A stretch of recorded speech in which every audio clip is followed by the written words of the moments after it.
News Update Piala Dunia Qatar 2022. Timnas Korea Selatan akan menghadapi Timnas Portugal di Education City Stadium pada matchday 3 grup H Piala Dunia 2022.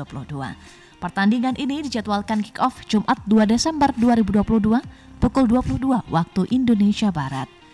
Korea Selatan tentu harus berjuang habis-habisan dengan koleksi baru 1 poin. Tim asuhan pelatih Paulo Bento asal Portugal itu bakal membutuhkan sedikit keajaiban. Di lain pihak, beban di pundak Portugal tidak terlalu berat sebab Cristiano Ronaldo dan kawan-kawan sudah memastikan kelolosan mereka pada matchday 2. Nah, untuk membahasnya lebih lanjut, kami sudah terhubung dengan pengamat sepak bola Septian Tambunan. Selamat pagi, Bung Ian. Salam olahraga dan salam Eva. sehat. Salam olahraga, salam sehat Eva. Baik, Bung Ian. Korea Selatan tanpa pelatih Paulo Bento di pinggir lapangan saat menghadapi Portugal. Nah, apakah Korea Selatan akan mengalami kesulitan untuk pertandingan malam nanti? Analisis Anda gimana, Bung Ian? Iya, Eva. Pertama-tama Korea Selatan udah kehilangan Paulo Bento sehingga hanya akan ditemani oleh asistennya. Ya. Dan Paulo Bento kemungkinan akan memantau dari bench, dari tribun.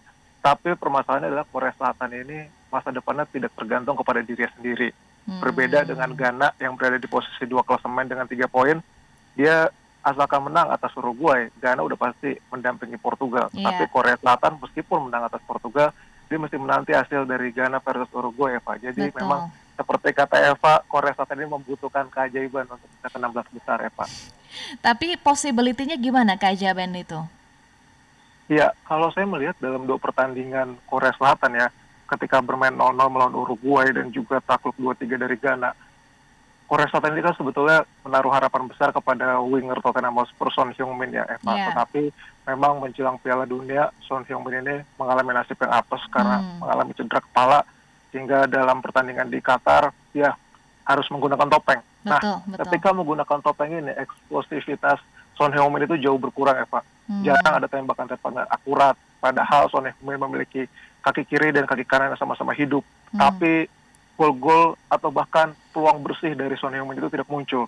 Untung saja ketika melawan Ghana, Korea Selatan masih bisa menciptakan 2 gol dari Cho Gwae-sung. Jadi Son Heung-min ini butuh lebih berani ya, Eva, karena dia sebagai kapten dan juga pemain yang paling hebat, bisa memberikan kepercayaan diri, menularkan kepedean kepada rekan-rekannya kalau dia tampil lebih berani, Eva. Baik. Nah, soal Son Heung-min ini kan ada kesan begitu ya, Bung Ian, dipaksakan, belum sembuh total. Nah, apakah ini punya pengaruh yang signifikan sekali untuk performa tim? Iya, permasalahannya kalau misalkan Son Heung-min tidak dipaksakan, Korea Selatan tentu akan jauh lebih mudah untuk ditaklukkan rekan-rekan timnya. Menurut saya pribadi dengan kebintangan Son Heung-min bahkan pernah menjadi top scorer Premier League pada musim lalu dengan 23 gol dan 9 assist-nya. Keberadaan Son aja meskipun dia tidak ngapa-ngapain, itu pasti sudah memberikan rekan-rekan timnya percaya diri yang lebih. Tapi memang Son Heung-min ini sejak di Premier League musim ini permainannya sedang drop ya, Eva. Sempat lama vakum, tidak menciptakan gol, bahkan posisinya sebagai starter di Tottenham Hotspur sempat tergeser oleh Richarlison. Baru tiba-tiba akhirnya dalam satu momen Son Heung-min dimasukkan dari bench dan bisa menciptakan hat-trick. Nah, ketika dia sudah comeback, tetapi ya itu nasib malang, cedera, dia kembali muncul dan akhirnya permainannya belum kembali sepenuhnya, Eva. Selain faktor Son Heung-min, apalagi sebetulnya faktor yang menyebabkan Korea Selatan sepertinya belum maksimal gitu, belum memuaskan. Padahal asa Asia ini kembali bertemu kepada Korea Selatan agar bisa melaju ke babak selanjutnya ya, selain Australia dan juga Jepang yang menang dini hari tadi.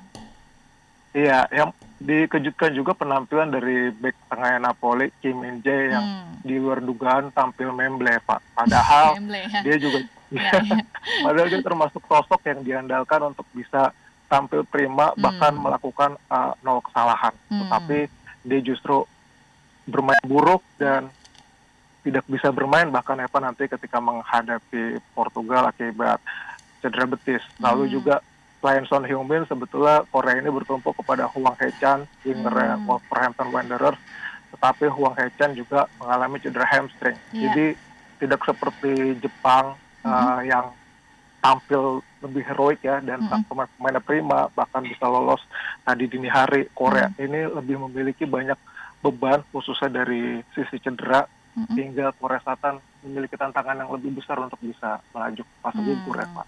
Selain banyak yang cedera, apalagi tantangan Korea Selatan untuk menghadapi pertandingan nanti?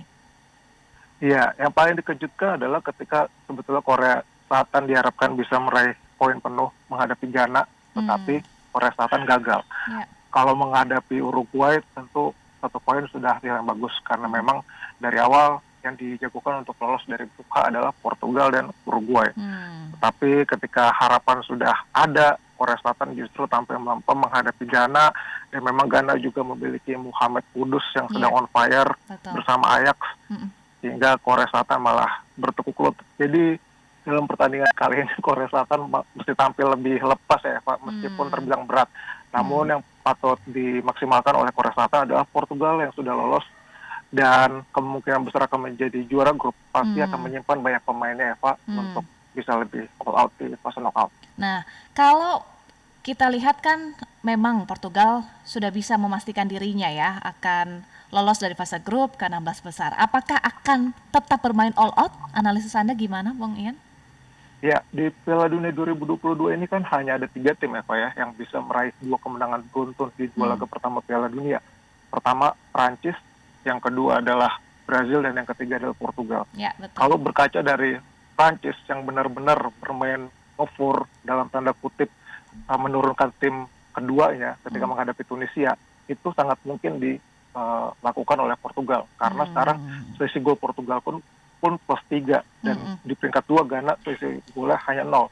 Jadi kemungkinan yang membuat Portugal bisa tidak menjadi juara grup hanya kalau Portugal kalah dengan selisih 2 gol dari Korea Selatan dan Ghana bisa menang dengan selisih 2 gol dari Uruguay. Jadi menurut saya Portugal akan menyimpan banyak pemainnya, bahkan termasuk Cristiano Ronaldo dan Bruno Fernandes. Kalau kita lihat komposisi pemain, kira-kira nanti seperti apa?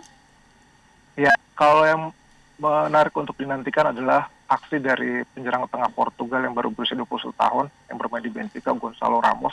Karena dia dalam 2 laga meskipun total hanya beraksi 10 menit diturunkan Fernando Santos, tetapi terus bermain di 2 laga Piala Dunia 2022. Dan di Liga Champions, Gonçalo Ramos sempat menjadi perbincangan karena mampu menciptakan 1 gol 1 assist, dan di Liga Portugal juga dia bisa tampil produktif dengan menciptakan 9 gol 3 assist meskipun hanya melakoni 11 pertandingan. Gonçalo Ramos ini yang sangat seru nih untuk dinantikan, apakah dia bisa membayar kepercayaan ketika para seniornya menyaksikan dia di bangku cadangan, Eva. Baik, kalau kita fokus ya, salah satunya ya CR7 sampai menjelang pertandingan nanti malam baru menceploskan 1 gol nih ke gawang lawan, ke gawang lawan ya. Apakah CR7 mulai menunjukkan penurunan performa atau apa ya faktor yang menyebabkan ini? Iya, ini kalau Cristiano Ronaldo ditanya pasti dia bilang golnya 2 nih Eva. Soalnya 1 ya umpan Bruno Fernandes itu masih jadi perbincangan ya. Apakah kena rambut Ronaldo atau enggak, bahkan Federasi Sepak Bola Portugal sampai mengajukan kepada FIFA bahwa itu adalah gol Ronaldo, tetapi FIFA tetap menganggap itu adalah gol Bruno Fernandes. Kalau menurut saya pribadi, Cristiano Ronaldo tidak mengalami penurunan performa, bahkan ketika dia selesai melakukan wawancara dengan Piers Morgan terkait masa kelam di Manchester United, Ronaldo justru tampil lebih lepas di Piala Dunia kali ini. Dan kalau Ronaldo diturunkan ya Eva, Ronaldo ini kan total sudah menciptakan 8 gol di Piala Dunia ya. Dia cuma butuh 1 gol lagi untuk menyamai Eusebio yang menjadi top scorer Portugal di Piala Dunia dengan total 9 gol. Jadi pasti Ronaldo seorang yang ambisius, ketika diturunkan dia akan tampil lagi. Baik. Nah, kalau untuk bisa mendapatkan nilai sempurna dengan mengalahkan Korea Selatan, skema apa yang paling memungkinkan diturunkan oleh Fernando Santos? Ya, kalau melihat kemungkinan akan memainkan lapis kedua ya Eva, kalau saya melihat Fernando Santos akan menggunakan taktik 4-3-3, di mana kiper tetap ada Costa, tetapi ada pergeserannya di posisi bek kanan yang menurut saya Fernando Santos akan menurunkan Diogo Dalot, tetapi 3 bek lain sepertinya Santos akan tetap bermain rapih dengan mempercayakan kepada Pepe, Dias, dan Guerrero. Lalu di posisi lini tengah, 3 gelandang Bernardo Silva, Neves, dan Palhinha. Palhinha biasa cadangan, tetapi akan bermain. Dan di lini depan, bisa jadi Fernando Santos akan menurunkan Andre Silva atau memberikan kesempatan kepada Bruno Fernandes dan Cristiano Ronaldo untuk menambah koleksi golnya. Baru setelah bermain 45 menit, Fernandes dan Ronaldo ditarik keluar dan mempercayakan lini depan kepada Gonçalo Ramos. Baik. Kalau kita bicara prediksi skornya, kira-kira berapa nanti untuk Korea Selatan versus Portugal, Bung Ian? Iya, kalau saya masih melihat Portugal bisa meraih kemenangan ya, Kak, meskipun dengan skor 1-0 atau 2-1. 1-0 atau 2-1 ya. Iya. Menarik untuk kita simak nanti.